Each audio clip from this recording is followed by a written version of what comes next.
with the arrival of someone unknown to this world that looks to be wielding a sword. Who is he? What is he here for? How will Deku or Izuku Midoriya be able to handle this threat with his party and Therese? How will this turn out? Yo, what's good everybody? It's your boy Golden Falls, Golden What If, whatever you want to call me, and I'm back with the finale of What If Deku was Lark. I couldn't really see this going any further than this episode, so I hope nonetheless y'all enjoy, and if you do, leave a like, sub, and comment down below any suggestions, and that's about it. I hope y'all enjoy, and let's just get right into the what if. Let's get it. The man that came through the wave portal stands in front of Lark, Therese, and both of their parties. But what does he want? Does he want them to die? Well, it seems just like that. It seems that this man by the name of Ren wants them all to perish for the sake of his own world. He comes charging in at Deku, but Deku is able to block and parry it off, and Therese blasts him in the chest. But it did very little damage to basically none at all. But Deku or Izuku Midoriya has a way of countering this. One of his scythes is able to more or less stop defense. Maybe that will cut him down to size. But when he lands that blow, it seems like the sword hero is gone. This man is gone in an instant in front of one of their party members and impales one of them. Izuku turns around to see Bakugo with a sword through his chest, but Bakugo blasts him in the face as he falls backwards. And Ren begins to state that they don't have time for this, that him and his parties need to die now, and that the other two of the heroes are currently killing the others. And Izuku, when he hears this, begins to not panic, but this anger begins to arise from him. He charges in once again, slashing a wind blade at him, but Ren is able to easily slice through it and begins to try and fight All Might to kill him. But luckily All Might is able to somewhat keep up and get away, and so can Shoto and Kirishima. But with the loss of Bakugo quickly, in fact, this might become a problem. The numbers game is all they really had, and it seems like Ren is attacking just that. Ren goes to attack somebody else, but someone part of Therese's party. He charges at Miss Joke, but right before he lands the blow, Therese tries to jump in front and block it. But as she does this, an arrow comes from behind and pierces through her back, forcing Therese to move out of the way as she gets hit pretty hard, and Miss Joke is killed in the process.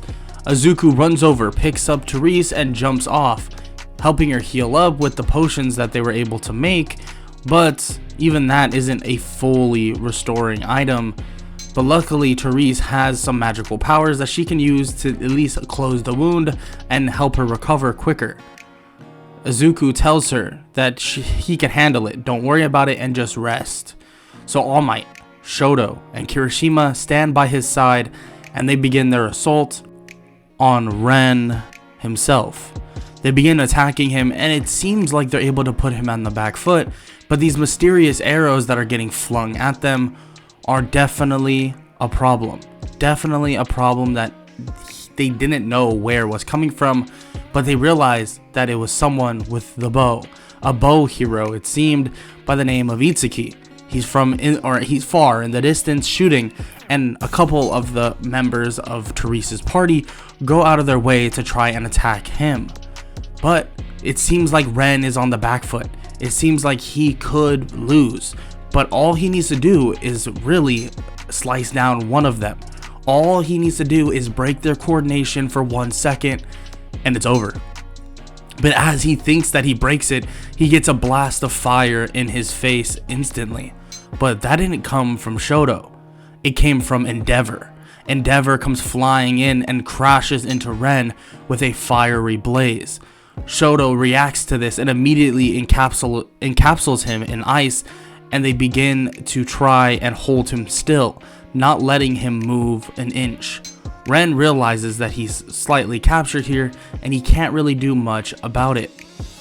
Well, that's until something, they're not sure, strikes the ice and he's able to break free.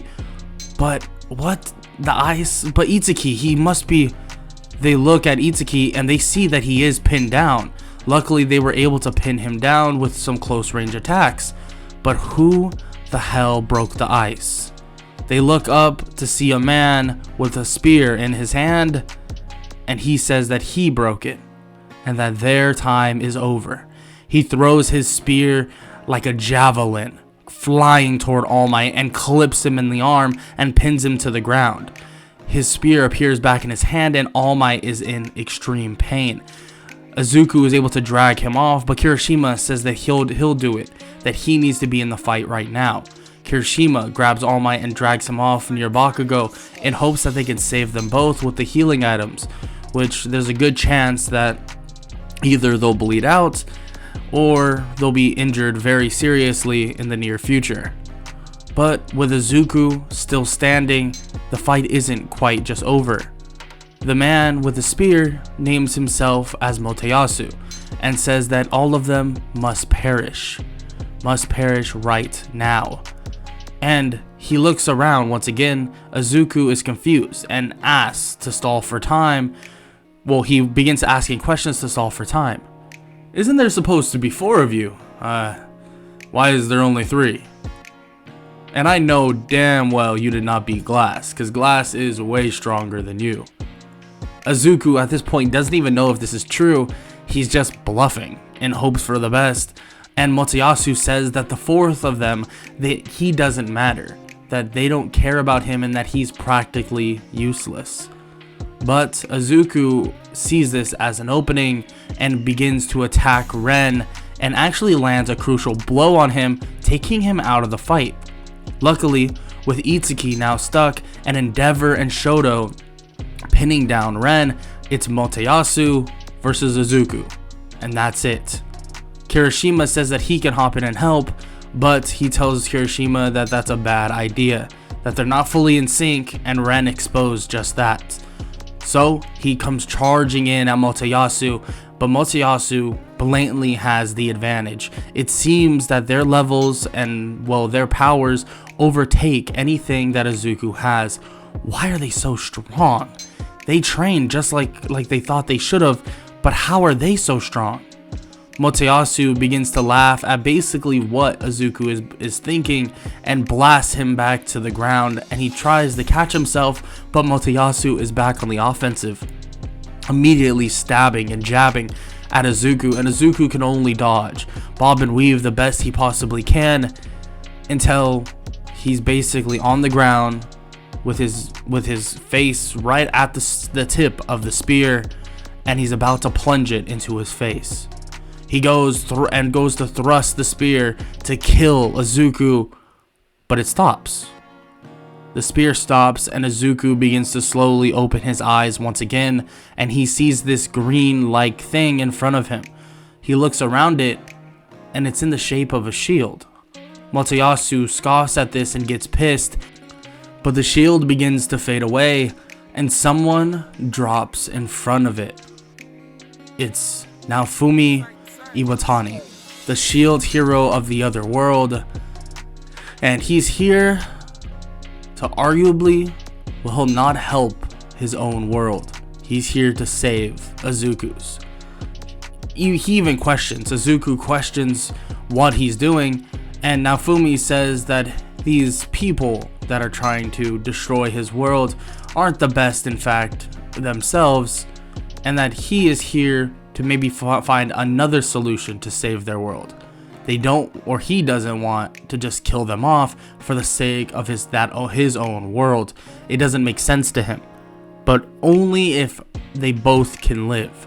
So the fight between Naofumi and Motoyasu begins. They begin striking each other down, and they seem relatively even, but Naofumi and his tactics seem to far outweigh Motoyasu's. The fight rages on, and Izuku is able to stand and actually help Naofumi, landing a decent strike to at least knock out Motoyasu, or put him out of commission for the time being. Even Izuku had no intention of trying to kill anybody here. He wants to keep them alive, they're obviously human. But just as he thinks about this, Glass arrives and is about to blast the people that are restricted to kill them. But Izuku tells her not to. Tells her that they need to get information, and that if it's true that they can save both worlds, that should be done. But just as this begins to happen, the wave begins to close. The wave that brought those heroes here, or enemies here, are going to take them back instantly. All of them begin to get pulled back into the wave, and they actually can't stop it. Now Fumi even tries to put shields to prevent himself from going back, but it doesn't really matter. They all get thrown back into the wave, and the wave is capped off and over. All of them realize something. That for one, they're far too weak to even defend against these people, that they need to find a better way of training, leveling up, and also dealing with everything that's going on. On top of that, the shield hero from that other world says that they can somehow save both of their worlds. So does that mean that in the near future, their world would be just as much in danger if they killed those people? They're not exactly sure, but that conclusion would come to fruition very quickly in a far distant area. In a building nearby, All For One, Shigaraki, and various other villains have found something very important. A generator of this power that seems to concentrate the power of the wave. It's not necessarily making the wave, but someone has been lightning rodding the power of that said wave, and now they have control of it. And they begin to induce that power within themselves. And in a nearby city, all they can hear is screams. Screams of terror, screams of all of these innocent people. All For One, Shigaraki, and various other villains have come to settle the score and to take the world for their own. Immediately, all four of the heroes arrive at that place, but Kazune can't do anything. It's not like she can, so she sits back and says that she'll help with any of the other regular monsters, but unfortunately she can't hurt anybody that's human. Shigaraki, All For One, Overhaul, and so many more stand in front of All Might, who's partly injured currently at the moment, and Bakugo isn't there, but Shoto is, Endeavor is, Kirishima, and most of the party of Therese. So the fight rages on. Izuku begins to fight with All For One and Shigaraki, and the rest of his party is right behind him. When during this fight though, they believe that it's gonna be easy, simple, but it's not. It seems like whatever they did, their power has skyrocketed. It feels so similar to the power that these monsters ooze off of the wave.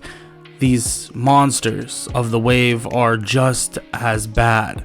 All For One sends black tendrils at Izuku as he's able to swipe it away and able to close the distance. But just as he does, Shigaraki grabs his scythe and tries to disintegrate it, but nothing happens. Izuku is able to swiftly strike Shigaraki in the chest, throwing him to the side and then crashing into All For One. This fight may not be easy, but it is definitely winnable. Shigaraki tries to get back up, but All Might is able to strike him back down to the ground, knocking him out. This power seems to be channeled more through All For One than anybody else, and this may have been a mistake by them.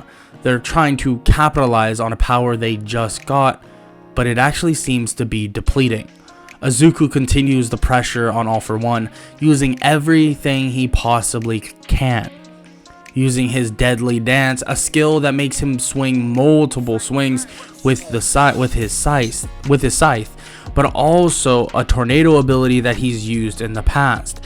Everything seems to be crashing down on these villains, but they do have a backup plan, and that backup plan is actually embedded in the lightning rod of a generator that they had from the wave.